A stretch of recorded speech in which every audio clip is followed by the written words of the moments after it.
everybody, welcome back to Olive's Kitchen. I'm Mandy and I'm one of the 12 branches on my mum Olive's tree, and I'm about to share with you a recipe that is really easy, fast, it's economical and it's delicious. It's very simple and plain, so if you've got a nana, a papa, grandma, grandpa, whatever, an auntie, that they'll love this if they love old-fashioned things. I'm just going to show you what I've got in this bowl. So just bring you down where you can actually see what's going on. So in this bowl, I've got 1 cup of milk and I've got 1 cup of mashed potato, leftover mashed potato. And the potato, because it was in the fridge, I've just microwaved it for 35 seconds just to warm it up a little bit so that it breaks up a little bit easier in the milk. And as you can see, that happens, fairly without any problems whatsoever. And I'm just going to put in the rest of the ingredients for you so that you can see what goes on. There's a quarter.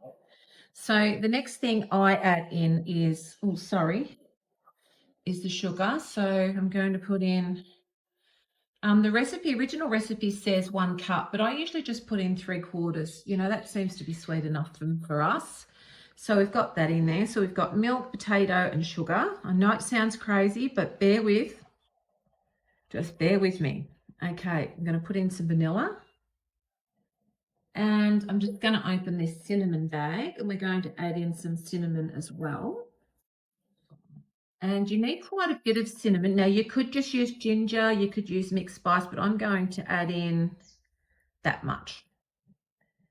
And that will be, just nice. So I'll just start that going around. It doesn't really mix in until you get the flour in.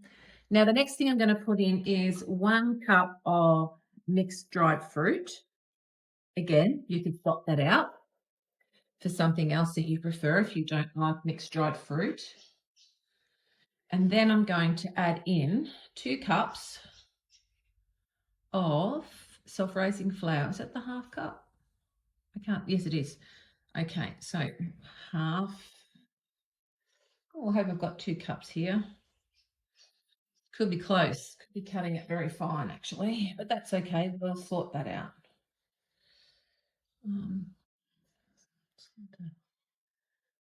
All of that in there. I'm just going to stir that in and see if I think that's actually enough flour. Otherwise, I'll just add in a little bit of plain flour and maybe 1/4 teaspoon of baking powder. It'll be fine. It'll still work out. And it's not a cake that rises a lot anyway, so that's not going to hinder that process at all. That's really, really close, but I think I might just add in a tiny little bit, and I don't think I'll bother adding in any baking powder, but thought I had more self-raising flour than that. So I'm just going to put in, just that much. This is a really forgiving recipe, as you can see. Now we like this just sliced up with butter on it, but the original recipe given to me by my sister Jill about 25, 30 years ago, a little bit more, it's just a little bit, it had a white vanilla frosting on the top with coconut. So it used, sort of like a potato Boston bun. We just call it a potato bun these days. And my Kasori air fryer, I can fit in a full-size cake tin, beaten up old cake tin, but it's, made lots of good things. I am going to line the tin though with a little bit of parchment paper, baking paper, just to help it along. And let me show you, we're just going to get that into the tin. And as you can see, it only takes a few seconds to mix up. It's a really quick one, actually. If you cook it in the air fryer, it's super fast. And it comes out just as nice as what it does in the oven. But, in the summer heat over here, we don't want to be, putting our oven on in the middle of a day where it's going to be 40 degrees or above. That's not something you ever really, ever aim to do. So I'm just going to spread that into the corners. Don't worry about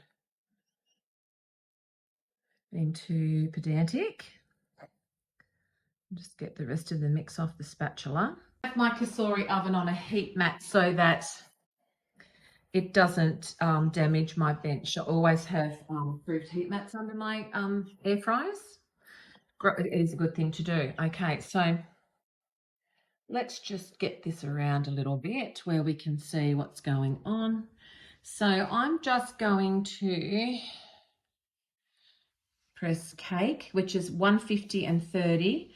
But I'm going to come back after about 10 or 12 minutes. I'm going to put a piece of foil over the top because it'll brown too much.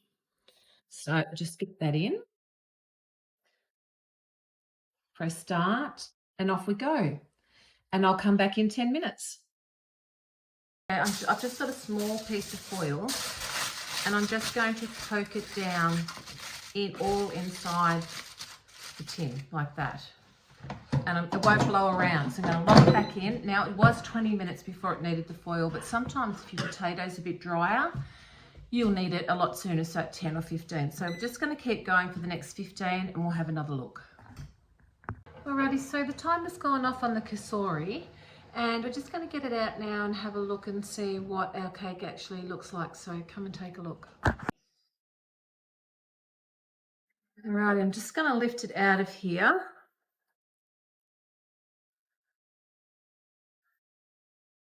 Pop that down. All right. Okay. So we've got a really nice, oh yeah, so you can feel that's cooked now. It's got a nice spring to it. I'm not going to get it out of the tin straight away. I like to let it sit for about 20 minutes. And all I'm going to do is cover it with a nice clean tea towel. If you don't cover it over with a tea towel and you don't put frosting on the top, I'm not keen on I think it's a bit hard, not hard, but I don't like the edges of cakes, basically. That's what I'm saying. You know, I like the good bits in the middle. And if you leave it in this tin, cover it with a tea towel for 20 minutes, you know, you can leave it for half an hour. It doesn't really matter. When you do slice it and butter it, I think it's a lot nicer, the texture around the edge, the outside texture. So I will come back later on when it's cool. We'll cut a piece, put some butter on it, we'll give it a taste, and I'll pop up the ingredients and the costing for this recipe. So every recipe I do will have a costing come up on the screen, and it'll also be in the description box as well. So I'll be back later.